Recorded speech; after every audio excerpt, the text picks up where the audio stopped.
Hello बच्चों, welcome back to my channel focus institute where we discuss an important topic of biology as well as English, which is going to help you in all type of competitive exam as well as board exams. The content which I am providing to you through my video is more than enough to crack any high level of competitive exams. Mark my words, guys. Okay. So in previous lecture we discussed about what exactly the phrasal verb is. हमने उसकी definition देखी कि जब कोई दोनों अलग अलग word है जिसकी बहुत ही अलग अलग मीनिंग है, अगर उन दोनों वर्ड को मिला दिया जाए तो दोनों मिलकर के जो वर्ब बनता है उसकी कुछ अलग ही मीनिंग होती है, और वो ऐसी मीनिंग होती है कि आप उस वर्ड को, पर्टिकुलर वर्ड को समझकर उसका मीनिंग का जो भी एक्चुअल में क्या मीनिंग हो सकती है ये अंदाज़ा भी नहीं लगा सकते. इसे हम क्या कहते हैं? फ्रेजल वर्ब कहते हैं. ओके. जैसे मैंने आपको एक एग्जांपल दिया था किसका, जैसे अभी हम ले लेते हैं बैकअप. ओके. बैकअप मतलब क्या होता है? बैक मतलब क्या होता है? पीछे होना. अप मतलब क्या होता है? ऊपर.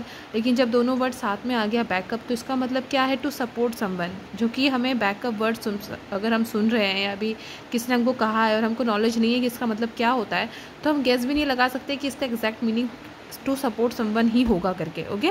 तो देखिए बैकअप का क्या होता है? टू सपोर्ट समवन, किसी को सपोर्ट करना, या आप कह सकते हो किसी को डिफेंड करना. ओके. जैसे when all was against me she backed me up. जब सब कोई मेरे खिलाफ था तब उसने मेरा सपोर्ट किया या उसने मुझे डिफेंड किया. Okay. Next is call of. Call of means क्या होता है? कॉल ऑफ मीन्स होता है to cancel a planned event. आपने अगर कोई इवेंट प्लान किया है और अचानक से आपको कैंसिल करना पड़े तो आप बोल सकते हो कि वो कॉल ऑफ हो गया. मतलब we called off the party, हमने पार्टी कैंसिल कर दी जो हमने प्लान की थी. We call off our tour, है ना. अगर आपने कोई टूर प्लान किया था लेकिन बाद में आपको वो कैंसिल करना पड़ा, तो कोई भी इवेंट जो आपको कैंसिल करना पड़ रहा है जो कि प्लान था, तो उसके लिए हम क्या यूज़ करेंगे? Call of. ओके.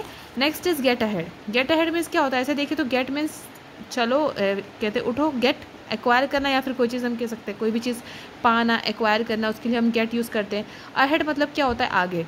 लेकिन इसका मतलब अगर साथ में दोनों वर्ड कंबाइन हो जाए तो हो जाता है टू सक्सीड और प्रोग्रेस.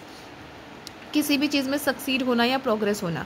जैसे you will never get ahead at this company unless you follow the rules. आप तब तक इस कंपनी में गेट अहेड नहीं हो सकते जब तक आप इस कंपनी के रूल्स को फॉलो नहीं करते, है ना. तो यहाँ पे गेट अहेड मतलब क्या है? सक्सेसफुल या फिर प्रोग्रेस. आप तब तक कंपनी में प्रोग्रेस नहीं कर सकते जब तक आप वहाँ के रूल्स फॉलो नहीं करेंगे. ओके.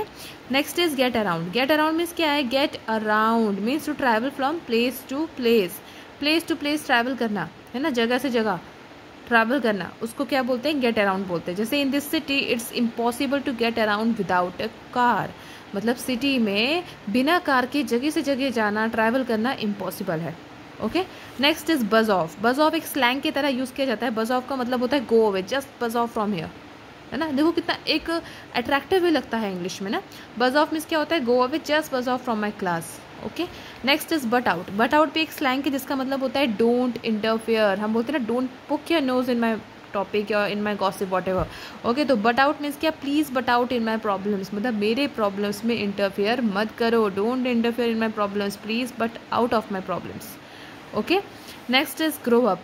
ग्रो अप मीन्स क्या होता है? हम बोलते हैं ना, ग्रो अप यार, बहुत हो गया आप. वही है, मतलब behave in mature way. Mature way में बिहेव करना, समझदारी से बिहेव करना. जैसे Rekha needs to be grow up now. अब रेखा को ग्रो अप हो जाना चाहिए, मतलब मैच्योरली बिहेव करना चाहिए. Next is log in. Log in आप सबके लिए बहुत कॉमन है, लेकिन ये भी एक फ्रेजल वर्ब है. लॉग इन मतलब क्या होता है? साइन इन करना. ओके. तो आपको पता ही है, जैसे हम लोग किसी को पूछ ही लेते हैं नॉर्मली कि आर यू लॉग्ड इन, वो या are you logged in FB और इंस्टा, ऐसे. Next is get by. Get by means होता है टू मैनेज. किसी भी चीज़ को मैनेज करने के लिए वर्ड यूज़ किया जाता है गेट बाय करना. जैसे my English is an very good. मेरी इंग्लिश इतनी कुछ अच्छी नहीं है, but it's enough to get by. लेकिन इतनी तो है कि जिससे मैं मैनेज कर सकती हूँ या कर सकता हूँ. गेट बाय है. Okay. Next is last but not the least is check in. Check in means क्या होता है? चेक इन आपको जैसे पता है कि एयरपोर्ट में चेक इन होती है ना, या होटल्स होते हैं जहाँ हमको लॉजिंग करनी होती है तो वहाँ चेकिंग होती है. चेक इन का मतलब होता है कि डॉक्यूमेंट को प्रेजेंट करना. ओके. जैसे as soon as I got to the airport I checked in. जैसे ही मैं एयरपोर्ट पहुँचा मैंने चेकड इन या फिर चेक इन किया. ओके. तो ये भी क्या है? फ्रेजल वर्ब है. तो ऐसे ही और भी हम बहुत सारे इंटरेस्टिंग फ्रेजल वर्ब बच्चों लेकर आएंगे, स्लो एंड स्टडी. अब नेक्स्ट लेक्चर में हम फ्रेजल वर्ब के बारे में उसको हम समझाएंगे कि इसको as a gerund as an infinitive कैसे यूज़ करते हैं. और एक बहुत बड़ी सीरीज लेकर आऊँगी फ्रेजल वर्ब की, जिससे कि आपको एक एक फ्रेजल वर्ब अच्छे से लर्न हो जाए, और अगर कॉम्पिटिटिव एग्जाम में जो कि बहुत पूछा जाता है आपको कोई प्रॉब्लम ना हो. Okay. So if you like my video please like, share, comment, follow, subscribe सब कर लेना. Okay. And thank you for watching my video.